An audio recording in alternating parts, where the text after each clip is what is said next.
Salut à tous, c'est Axel de testmobile.fr. On est au CES 2014 à Las Vegas chez Acer qui nous présente son smartphone d'entrée de gamme qui s'appelle le Z5 Duo qui succède en fait au Z3 qui avait un écran plus petit, 3,5 pouces. Et là on a voilà un terminal dual SIM. Je vais passer dans les specs rapidement. Là vous voyez juste comme ça, hein, on a deux couleurs. Je vais en parler un peu plus en détail après, mais voilà on a la version blanche et la version grise. Alors c'est un terminal qui tourne sous Android 4.2. On a du 5 pouces 480 par 854. Dual SIM, bien entendu, HSDPA, 3G+, on n'a pas de 4G sur cet appareil d'entrée de gamme. Dual Core 1,3 GHz, on a 4 Go au niveau de la mémoire, ce qui n'est pas énorme, mais on peut mettre une micro SD pour étendre jusqu'à 32 Go en plus. On a un appareil photo 5 mégapixels avec, vous voyez, une petite bosse pour l'appareil photo. C'est parce qu'en fait, bon, là on a le flash LED, mais on a 5 lentilles au lieu de apparemment normalement 4 et un filtre infrarouge qui permet au total, cet appareil photo permettra normalement, on n'a pas encore testé, mais on le testera, d'avoir des photos plutôt nettes et avec des couleurs vraiment précises. On a aussi le flash LED bien sûr à côté. La batterie n'est pas amovible, j'ai pas la capacité sous les yeux là. Je crois pas qu'elle ait été communiquée, mais bon, voilà, on verra plus en détail bien sûr lors du test. Alors il y a un truc assez original au niveau de tout ce qui est dual SIM, c'est que sur la tranche gauche ici, on va passer sur le design un peu plus après, mais bien, je pense que ça fait partie des specs. C'est un élément de spec qui est un peu important. Je vais pas le casser, mais si j'arrive à enlever ça, voilà. En fait, sur ce système dual SIM, on a à la fois un slot micro SIM et on a un slot SIM normal. Donc c'est-à-dire la SIM un peu plus grosse que la micro SIM, et c'est assez pratique pour ceux qui ont envie de passer de l'une à l'autre. Je vais essayer de remettre ce cache. Voilà. Bon, ça dépasse un peu pour l'instant, mais c'est pas grave, vous inquiétez pas. Je vais pas forcer. Donc voilà, deux slots, et bien sûr, si vous avez deux micro SIM, vous pouvez mettre un adaptateur pour avoir deux SIM réellement micro SIM dans l'appareil. Ok, on va passer sur le design. Donc comme je vous disais, une version grise, une version blanche, avec sur le haut la sortie audio. Et comme vous pouvez le voir en bas, on a la même chose. Alors en fait, on a un haut-parleur DTS en bas, et en haut, en fait, on n'a pas de double haut-parleur frontal. On a une sortie audio ici, une sortie audio et un haut-parleur ici avec le micro. Les touches sensibles intégrées là, une caméra frontale ici. On va zoomer un petit coup. Sur la droite, on a la touche de volume, on a le slot qui est pour la micro SD qui est juste ici. Là, on a le slot pour la double SIM, jack, bouton on-off verrouillé déverrouillé, l'appareil photo 5 mégapixels avec son flash LED, un second micro à cet endroit là, le micro USB en bas, et il y a cette touche là, alors qui s'appelle Rapid Design, et qui en fait, ça a été introduit, ça a assez introduit sur ce Z5 Duo, mais c'est quelque chose qu'on va avoir de plus en plus a priori sur les terminaux Acer, notamment le haut de gamme. Donc c'est assez intéressant. Finalement, Acer fait des essais de design et d'ergonomie sur un terminal d'entrée de gamme avec ce bouton Rapid Design. Donc ici on le voit dans les deux versions. Alors c'est un bouton qui va vous permettre de faire quoi? Je vais vous le montrer tout de suite puisque ça fait à la fois partie du terminal, enfin du design et des fonctionnalités. Donc vous pouvez bien sûr déverrouiller et verrouiller avec le bouton en haut. Ça reste possible, et d'ailleurs ce bouton peut être intégralement désactivé si ça ne vous plaît pas. Mais vous pouvez aussi appuyer dessus. Donc là je vais appuyer une fois. Ça va déverrouiller l'écran. Alors là, il n'y a pas de mot de passe ou de système de sécurité, donc on accède directement à l'écran d'accueil. Je rappuie une fois dessus, et là, ça a été configuré pour lancer le lecteur musical. Si je rappuie encore une fois, ça lance la musique.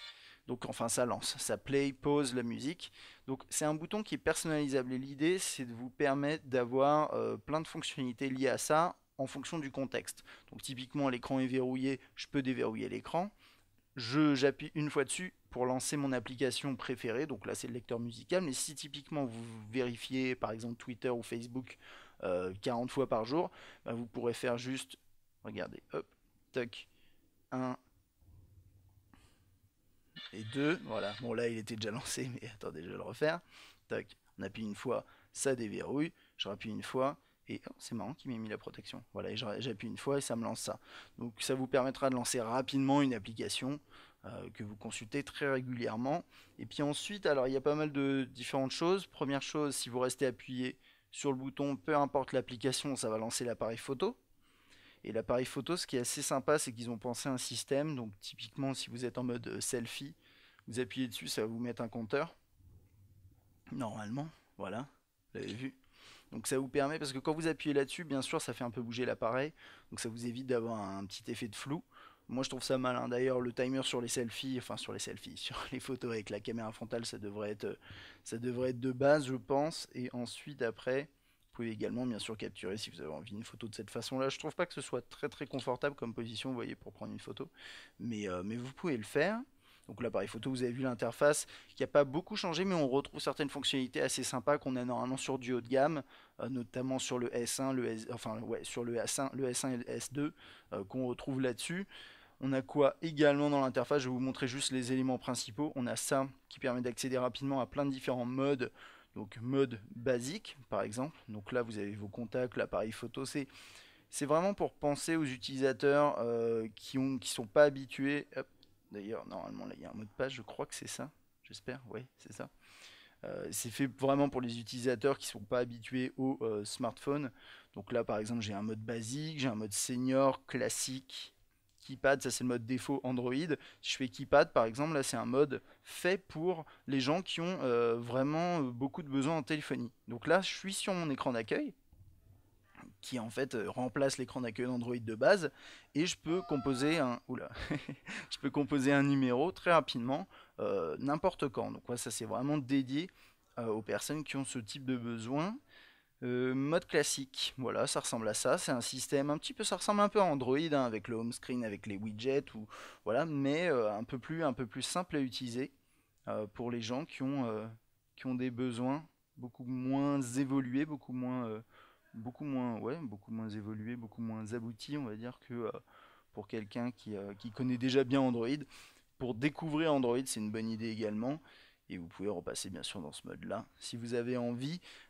Tous ces modes-là, ils ont aussi des restrictions au niveau du lancement des applications, ce genre de choses. Par exemple, vous pouvez configurer le profil pour être pour un enfant qui puisse appeler juste certaines personnes et que ce soit vraiment limité à ce type de fonctionnalité. Ça peut être utile éventuellement. Donc voilà, et on a également les float apps qu'on avait aussi sur les autres terminaux haut de gamme. Donc là, sur celui-ci, on n'en a que 4 pour l'instant. L'appareil photo, ça je crois que c'est Maps, ouais, la calculatrice et Memo. Mais à terme, on en aura plus à travers une mise à jour. Et à l'inverse de sur le S2 par exemple, où on pouvait en lancer plusieurs, sur le Z5, en fait, on va avoir que celle-ci, enfin que la possibilité d'en lancer une pour avoir de bonnes performances. Donc typiquement là, on a la calculatrice, je peux lancer, hop. Et si j'essaye normalement d'en lancer une seconde, voilà, ça va la fermer et me lancer la seconde. C'est ce genre de truc et c'est assez bien fait. Il y a aussi des raccourcis en accès rapide qui sont proposés ici. Voilà, et puis après pour le reste, hein, c'est du grand classique Android avec une légère surcouche.